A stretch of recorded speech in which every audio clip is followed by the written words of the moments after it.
सगळीकडे चर्चा आहे ती एक्झिट पोलची।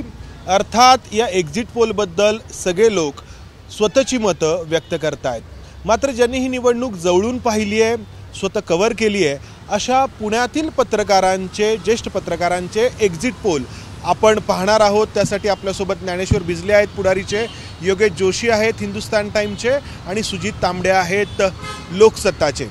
पश्चिम महाराष्ट्रात लोकसभेचे 10 मतदारसंघ आहेत आणि या 10 मतदारसंघामध्ये कोण विजयी होऊ शकतं आणि त्याच्या पाठीमागची कारणं काय आहेत हे आपण या 3 पत्रकारांकडून जाणून घेणार आहोत। आपण एक एक मतदारसंघ जे आहे त्या पद्धतीने सुरू करू। सुरुवात तुम्ही कोणत्याही मतदारसंघापासून करा, तिथे कोण निवडून येईल आणि का निवडून येईल, थोडक्यात त्याची कारणं। पुण्यामध्ये धंगेकर आणि मोहोळ या दोघांमध्ये अत्यंत चुरशीची लढत झाली आहे। सुरुवातीच्या टप्प्यात तरी विशेषतः शहराच्या पश्चिम भागामध्ये मोहोळ पुढे आहेत असं वाटतंय, पण जर शेवटच्या क्षणापर्यंत मतमोजणी इथली होणार आहे आणि 15 ते 20 हजारमध्ये दोघांपैकी कोणी येऊ शकेल असं आता एज मला आत्ता मोहोळ यांचा वाटतो। त्यानंतर पुढचा मतदारसंघ पुणे जिल्ह्यातला दुसरा मतदारसंघ आहे तो शिरूर आहे। यामध्ये विद्यमान खासदार अमोल कोल्हे हे विजयी होतील असं आत्ताचं वातावरण आहे। तिसरा मतदारसंघ मावळमध्ये पुण्यातले 3 विधानसभा मतदारसंघ आहेत, यामध्ये बारणे हे पुढे राहतील असं वाटतंय। रायगडमधल्या मतदानाचा काय परिणाम होतो त्याच्यावर मावळची उमेदवारी निकाल अवलंबून राहील। आणि चौथा मतदारसंघ बारामतीमध्ये शरद पवार आणि अजित पवार यांच्यातच खरी टक्कर झाली असली तरी सुप्रिया सुळे यांच्या बाजूनं तिथं परसेप्शन जास्त होतं आणि संपूर्ण केडरबेस भाजपचा पूर्ण ताकदीनं जरी अजित पवारांच्या मागं उभा असला तरी शेवटच्या टप्प्यात सुप्रिया सुळे जिंकतील असं मला वाटतं। त्यानंतर माढा मतदारसंघामध्ये शेवटच्या टप्प्यात धैर्यशील मोहिते पाटील यांनी जोर केला आहे। गेल्यावेळी 1 लाख मताचं आधिक्य त्यांनी निंबाळकर यांना दिलं होतं, ते जर त्यांनी कायम ठेवलं किंवा त्यापेक्षा जास्त जर वाढलं तर माढामध्ये राष्ट्रवादीचे धैर्यशील मोहिते येतील। सोलापूरमध्ये परसेप्शनमध्ये प्रणिती पहिले 3-4 महिने आघाडीवर होती, शेवटच्या मात्र 6-7 दिवसात हिंदुत्व आणि दलित असं मिक्स कार्ड हे राम सातपुतेंनी वापरलं। तिथं सुशीलकुमार शिंदे बेरजेचं राजकारण करत असताना देवेंद्र फडणवीस यांनी पूर्णपणे आपली ताकद तिथं पणाला लावली होती। यामुळे तिथं शेवटच्या टप्प्यात खूप चुरस निर्माण झालेली आहे। काही जणांच्या एक्झिट पोलच्या मते राम सातपुतेंचं पुढं असलं तरी प्रणिती शिंदे या निवडून येतील असं मला वाटतं। सातारा मतदारसंघात उदयन महाराजांचं सातारा शहर आणि लगतच्या मतदारसंघात जोर असला तरी शशिकांत शिंदे हे कार्यकर्ते आहेत, त्यांच्यामागे शरद पवारांची ताकद आहे। उदयन महाराज यापूर्वी ज्यावेळी खासदार झाले त्यावेळी शरद पवारांच्यामुळं ते निवडून आले होते 2 वेळा। त्यांनी राजीनामा दिल्यानंतर गेल्यावेळी श्रीनिवास पाटलांनी त्यांना पराभूत केलं। यावेळी जरांगेंचं आंदोलन मराठाच्या बाबतीत जे झालं त्याच्यात वाशीमध्ये मोठं काम शशिकांत शिंदेने उभं केलं होतं, त्यामुळे तो फॅक्टर आणि राष्ट्रवादीचं एकत्रित ताकद त्याच्याबरोबर काँग्रेसचे पृथ्वीराज चव्हाण यांच्यामुळे शशिकांत शिंदे हे तिथं निवडून येतील असं मला वाटतं। अच्छा, सांगलीमध्ये संजय काका पाटील 2 वेळा खासदार असल्यामुळं त्यांच्याविरुद्ध अँटी इन्कम्बन्सी होती। यंदा शेवटच्या टप्प्यात शिवसेनेने तिथं स्वतःचा उमेदवार जाहीर केला, यामुळं वसंतदादा पाटील यांच्या घरावर अन्याय होतोय का काय असे एक चित्र निर्माण झालं होतं। शेवटच्या टप्प्यात ते अपक्ष आले, त्यांनी शेवटपर्यंत विश्वजित कदम यांनी शेवटपर्यंत त्यांना तिकीट मिळण्याचा प्रयत्न केला, मात्र त्यांना तिकीट पक्षाकडून मिळलं नाही, त्यामुळे ते अपक्ष उभे राहिले आणि ही जी सहानुभूतीची लाट निर्माण झाली त्याचा फायदा कुठेतरी विशाल पाटलांच्या मागं राहिला आणि त्यामुळं विशाल पाटील हे तिथं विजय होतील अशी जोरदार कार्यक्रम। हातकणंगले आणि कोल्हापूर। हातकणंगल्यामध्ये राजू शेट्टी यांनी महाविकास आघाडीत येण्याचं नाकारलं आणि त्यामुळं शेवटच्या टप्प्यामध्ये शिवसेनेने स्वतःचा उमेदवार तिथं दिला। राजू शेट्टी हे शेतकरी संघटनेचे असल्यामुळं त्यांच्याविरुद्ध कारखानदार एकत्र राहिले, तर धैर्यशील माने स्वतः अत्यंत चांगले वक्ते आहेत आणि मूळचा त्यांचा बेस काँग्रेसचा आहे। मात्र आता शिवसेनाच्या गेल्या वेळी तिकिटावरती निवडून आले होते। शिवसेना, काँग्रेस आणि राष्ट्रवादीची अशी एकत्रित ताकद ही शिवसेना उद्धव ठाकरे गटाच्या मागं उभी राहिल्यामुळं त्यांचं पारडं जड आहे अशी आत्ताची सगळीकडची चर्चा आहे। आणि शाहू महाराज स्वतः उभारल्यामुळं शाहू महाराजांच्या मागं काँग्रेसचे तिथले 3 आमदार प्लस शाहू महाराजांची स्वतःची पुरोगामी प्रतिमा, कागलमधल्या अंतर्गत राजकारणामध्ये अडकलेलं भाजप आणि अजित पवारांचा राष्ट्रवादी गट, यामुळे शाहू महाराज हे वयाच्या 75ला आल्यामुळं त्यांच्याबद्दल एक जे समाजामध्ये सहानुभूती म्हणण्यापेक्षा त्यांच्याबद्दल जी आदराची भावना आहे तो आदर आणि सतेज पाटलांनी काँग्रेसचे जे 3 आमदार निवडून आणले त्यांची जी ताकद पणा लावली त्यामुळे शाहू महाराज हे काँग्रेसच्याकडून निवडून येतील. ही काँग्रेसला मिळालेली बोनस सीट आहे असं मला वाटतं. म्हणजे 10 जागांची विभागणी तुम्ही कशी कराल? महायुती 2, तिला पुणे आणि मावळ, उरलेले 8 महाविकास आघाडी. योगेश जोशी आहेत आपल्यासोबत हिंदुस्तान टाइमचे. योगेश, अशाच पद्धतीनं 10 जागांची विभागणी तुम्ही कशी कराल? सो मी 2 याच्यामध्ये बघतो त्याला की काही ज्या जागा आहेत ज्या असं दिसत आहे ग्राउंड लेवलचे रिपोर्ट्स बघता एक सोप्या पद्धतीने आकलन करता येईल की या किंवा या पक्षाला जातील. तर 10 पैकी साधारण मला असं वाटतं 3 ज्या जागा आहेत ज्याच्यामध्ये पुणे असेल, मावळ असेल आणि सातारा असेल त्या महायुती किंवा भाजपा जिंकताना दिसत आहे. 2 जागा ज्या आहेत ज्यामध्ये कोल्हापूरची जागा असेल किंवा बारामतीची जागा आहे जी महाविकास आघाडीकडे जाताना दिसत आहेत.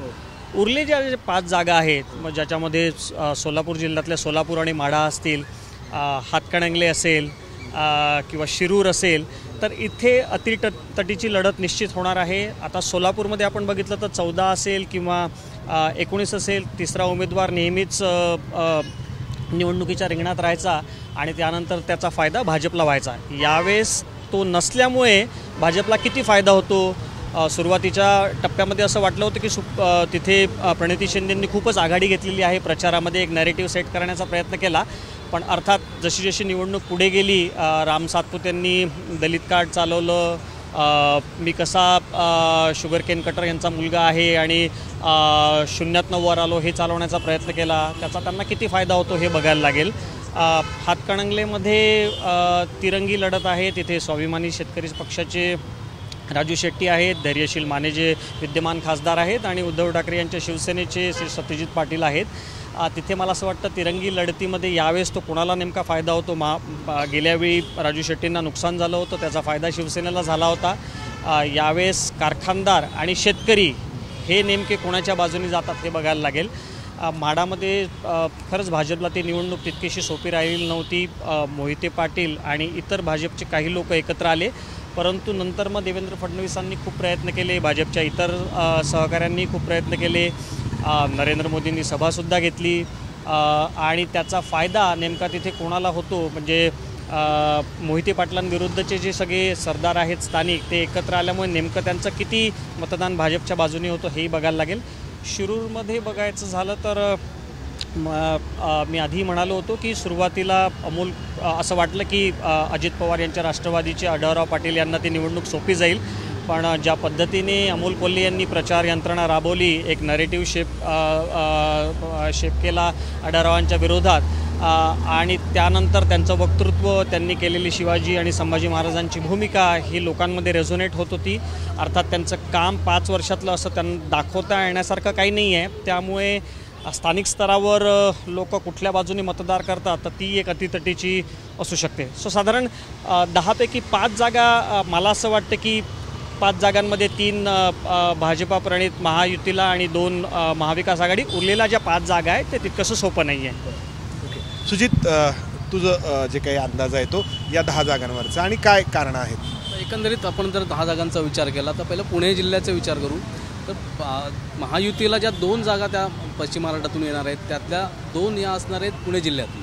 त्यातली एक आहे ती म्हणजे मावळची एकनाथ शिंदेचे बारणे आणि दुसरी जागा पुण्यातून भाजपची मुरलीधर मोहोळ. या 2 जागा येतील असा एक अंदाज दिसतोय. बाकी ठिकाणी थोडी महायुतीला इथं कसरतच त्यांची दिसते. जर आपण दुसरा मतदारसंघ पाहिले तर बारामतीमध्ये जो आहे तो बहुतेक सगळा कल म्हणजे एक्झिट पोलचा कौल आणि मतदारांचा कौल हा सुप्रिया सुळेंच्या बाजूने दिसतोय. परंतु अजित पवारांची पण तिथे ताकद त्यांनी लावलेली दिसते. तर तिथेही थोडी चुरस आहे. पाठीमागच्या काही गोष्टी असतील किंवा निवडणूक यंत्रणा राबवण्याचा जो काही प्रकार असेल तर त्यामध्ये अजित पवार वाकबगार आहेत आणि त्याचा परिणाम बारामती होऊ शकतो. 2 निवडणुका लोकसभेच्या झाल्या त्या सगळ्या अजित पवार हे स्वतः तिथे सुप्रिया सुळेंसाठी हाताळलेले. त्यामुळे त्यांना सगळी यंत्रणा माहीत होती की कशी हाताळायची असते. त्याच्यामुळे जो प्रचाराचा जो काळ आहे त्या प्रचारामध्ये सुनेत्रा पवार ह्या जास्त आघाडीवरती दिसल्या. आता तिथं जो बारामतीचं चित्र जे दिसतंय ते सिंपती विरुद्ध विकास कामं असं दिसतं. पण सिंपतीचं प्रमाण जास्त दिसतं कारण हे जे काय राजकीय घडामोडी झाल्या त्यामुळं बारामतीकरांमध्ये खास करून एक नाराजी होती की असं करायला नको होतं अजित पवारांनी. परंतु इतर ठिकाणी खास करून खडकवासला जो शहरी मतदार आहे त्यांना त्याचा काही फारसा परिणाम दिसला नाही. तो भाजप असलेला मतदार आहे. इंदापूर हा जो आहे इंदापूर आणि पुरंदर इथे मात्र 50-50% आणि भोर हा निर्णायक दिसेल. तर बारामतीचं एक चित्र इथं असं दिसतंय की तिथं दोन्हीकडे समसमान अशा प्रकारचे ॲडव्हान्टेज तरी ॲडव्हान्टेज सुप्रिया सुळेंना जास्त इथं दिसतं. दुसरा जो मतदारसंघ आहे त्यामध्ये शिरूरचा जर विचार केला तर शिरूरमध्ये आढळराव पाटील आणि कोल्हे यांचा जर विचार केला तर कोल्हे आत्ता तरी ते त्यांचं पारडं जड आहे असं वाटतंय. पण आढळराव पाटलांना आता याच्यापुढच्या 2 निवडणुका लढलेल्या आहेत. याशिवाय त्यांचा आणखी प्लस पॉईंट असा आहे की त्या आधी मूळचे जरी शिवसेनेचं असेल ते इथे ऐन वेळेला त्यांनी पक्षाबदल केल्यामुळे नाराजी जरी असली तर ते मूळचे तिथलेच आहेत. त्यामुळे त्यांचा दोन्हीकडे असणारा जो संपर्क होता त्याचा त्यांना कुठेतरी फायदा होईल. अमोल कोल्हेंनी नुसतं वक्तृत्वावरती पण नाही परंतु ग्रासरूटला थोडा त्यांचं तिथं ती एक जो कमीपणा जो दिसतो तो असा की त्यांच्यावर एक टीका कायम केली गेली की ते 5 वर्षात फारसे काही कुठं मतदारसंघात फिरले नाही आणि नुसतं बोलून नाही चालत. तर तो आढळरावने तोच मुद्दा सगळीकडे मांडला की विकास कामं करायची का नुसतं बोलायचं. त्यामुळे तिथे थोडंसं वातावरण बदललेलं असू शकतं. त्याचबरोबर आता आपण जर का साताऱ्याकडे गेलो तर सातारामध्ये पण जे चित्र आहे ते म्हणजे उदयनराजे भोसले यांचं पारडं थोडं जड आहे. असं म्हणतात की शशिकांत शिंदे हे आहेत त्यांचं परंतु एक त्यांच्याविषयी राजे म्हणून जो आहे तो एक आणि भाजपचा एक मतदार आहे त्यामुळे त्यांना ॲडव्हान्टेज हा मिळेल असं चित्र तिथे दिसते. कोल्हापूरमध्ये गेला तर छत्रपती शाहू महाराजांच्या विषयी तिथंच पारडं जास्त जड दिसतंय. मंडलिकांच्या विषयी थोडीशी असलेली नाराजी पण असू शकते त्यामुळे तिथं थोडा त्यांना फटका बसू शकतो. त्यामुळे सांगलीच्या बाबतीत जर विचार केला तर बहुतेक जो एक्झिट पोलमध्ये जो आला आहे तो विशाल पाटील यांच्या बाजूनी तर तिथे तर दिसत होतं की जो काय त्यांच्यावरती अन्याय केला गेला तिकीट न देता त्यावर तो परिणाम त्यांचा दिसणारच. त्यांच्याच पक्षाने अन्याय केला म्हणून एक सहानुभूती त्यांच्या पाठीमागे उभी राहिली आणि त्यामुळे ती जागा खरं तर बघायचं तर काँग्रेसने स्वतःहूनच ती घालवल्यासारखी चित्र आहे आता. आणि सोलापूरमध्ये दिसलं तर सोलापूरमध्ये असं होतं की सुरुवातीच्या काळात प्रणिती शिंदे ह्या खूप अग्रेसर आहेत असं दिसलं होतं परंतु मोदींच्या ज्या ठिकाणी सभा शेवटच्या टप्प्यात झाल्या तिथं चित्र बदललं. त्यामुळे इथे असं दिसतं की सोलापूरमध्ये मोदींची सभा झाल्यानंतर सातपुतेंच्या बाजूने एक म्हणजे वातावरण जे आहे ते निर्माण झालेलं दिसतं. तसंच नगरमध्ये पण झालेलं दिसतं. या शेवटच्या सभेचा एक परिणाम मोदींच्या सभांचा नाही म्हटला तरी एक परिणाम जो आहे तो तिथं तुम्हाला सोलापूरमध्ये थोडासा बदललेला. ॲडव्हान्टेज कोणाला असेल तिथं ॲडव्हान्टेज आता सातपुतेंना जास्त असू शकतो. त्यामुळे तिथं ते चित्र आपल्याला पाहायला मिळतं. हातकणंगण्याच्या बाबतीत थोडीसं जी परिस्थिती ती अवघड आहे कारण तिन्ही उमेदवार जे आहेत किंवा त्यांचे पक्ष जे आहेत म्हणजे राव शेट्टींची स्वतः शेतकरी नेता म्हणून असलेली प्रतिमा आहे काम आहे आणि एकनाथ शिंदे यांच्या धैर्यशील माने यांचा त्या ठिकाणी असलेला स्वतःचा बेस आहे त्यांच्या घराण्याचा आणि उद्धव ठाकरेंबाबतची सहानुभूती आहे. त्यामुळं हातकणंगले हे हातपणे सांगणं कठीण आहे कारण ते तर 3 ठिकाणं असल्यामुळे तिन्ही तेवढेच म्हणजे वजनदार किंवा संपर्क असलेले नेते आहेत. त्यामुळे तिघांची विभागणीवर आणि त्याचा कोणाला तरी फायदा जो आहे तो साधारणतः शिवसेनेला होईल म्हणजे सत्यजित पाटलांना होईल असं कुठंतरी वाटतंय दिसतंय आता एकंदरीत. कोणामुळे तरी कोणाचा तरी पराभव होईल कोणामुळे कोणाचा तरी पराभव होणार आहे अशी स्थिती तिथं हातकणंगलेला दिसणार आहे. आणि म्हाडाच्या बाबतीत परत तशी स्थिती आहे परत तिथं निंबाळकर परंतु इथं मोहिते पाटलांच्या संदर्भात थोडीशी जी आहे ती जरा एक पारडं त्यांचं जड आहे असं म्हणायला लागेल. त्यामुळे ती जागा त्या राष्ट्रवादी काँग्रेस शरदचंद्र पवारकडे जाऊ शकते असं एक चित्र आपलं दिसतंय एकंदरीत. म्हणजे 10 पैकी तुम्ही महायुतीला 3 द्याल म्हणजे एक पुणे एक मावळ आणि सोलापूर आणि उरलेल्या 7 जागा ज्या आहेत त्या महाविकास आघाडीला म्हणजे जे सांगलीचे विशाल पाटील आहेत ते अपक्ष जरी असले तरी आहेत ते मूळचे काँग्रेसच्या कार्यक्रमांनाही ते दिसायला लागलेत. मला एक जाता जाता शेवटचं विचारायचं आहे की प्रत्येक निवडणूक ही वेगळी असते. मतदारसंघांमधले स्थानिक प्रश्न स्थानिक भावना लोकांची समज एखाद्या गोष्टीबद्दलचं परसेप्शन हे एका बाजूला असतं. दुसरीकडे राष्ट्रीय मुद्दे असतात राष्ट्रीय मुद्द्यांवरती केला जाणारा प्रचार असतो आणि त्याचबरोबर विकासाचे दावे असतात विकास झाला नाही असे होणारे आरोप असतात. एक ना अनेक गोष्टी ज्या आहेत त्या मतदारांवरती प्रभाव टाकण्यासाठी कारणीभूत ठरत असतात आणि त्यातून मतदार स्वतःच्या एका निर्णयाप्रती येत असतो. यावेळी देखील आपण पाहिलं नरेंद्र मोदींच्या सभा त्यांचं वक्तृत्व हिंदुत्वाचा त्यांनी केलेला गजर आणि स्थानिक शेतकऱ्यांमध्ये असलेली नाराजी 10 वर्षांची जी मोदींच्या सत्तेला एक चिकटलेली अँटी इन्कम्बन्सी आहे हे आणि सर्वात महत्त्वाचं म्हणजे महाराष्ट्रातील 2 प्रादेशिक पक्ष फुटणं आणि त्यातून निर्माण झालेली सहानुभूती या सगळ्या गोष्टींचा प्रभाव जो आहे तो मतदारांवरती पडला. या सगळ्या गोष्टी मतदारांनी लक्षात घेतल्या. मला विचारायचं एकच आहे की वेगवेगळ्या ठिकाणी वेगवेगळा विचार केला आहे. जर बारामतीचा विचार केला तर बारामती शहरातल्या किंवा तालुक्यातल्या लोकांनी कदाचित शरद पवारांच्या बाबतीत सहानुभूतीने विचार केला असू शकेल. खडकवासल्यांमधल्या लोकांनी वेगळा विचार केलेला असू शकेल. पण ह्या सगळ्यामध्ये पश्चिम महाराष्ट्रामध्ये कुठला घटक जो आहे तो निर्णायक ठरला. कारण मागील वेळी 2019ला जी महाविकास आघाडीमधले पक्ष जे आहेत ते 3 म्हणजे शरद पवारांच्या 3 जागा आल्या होत्या. तर आता जो बदल होताना दिसतो तर कुठला घटक जो आहे तो कारणीभूत ठरला या सगळ्या बदललेल्या परिस्थितीला.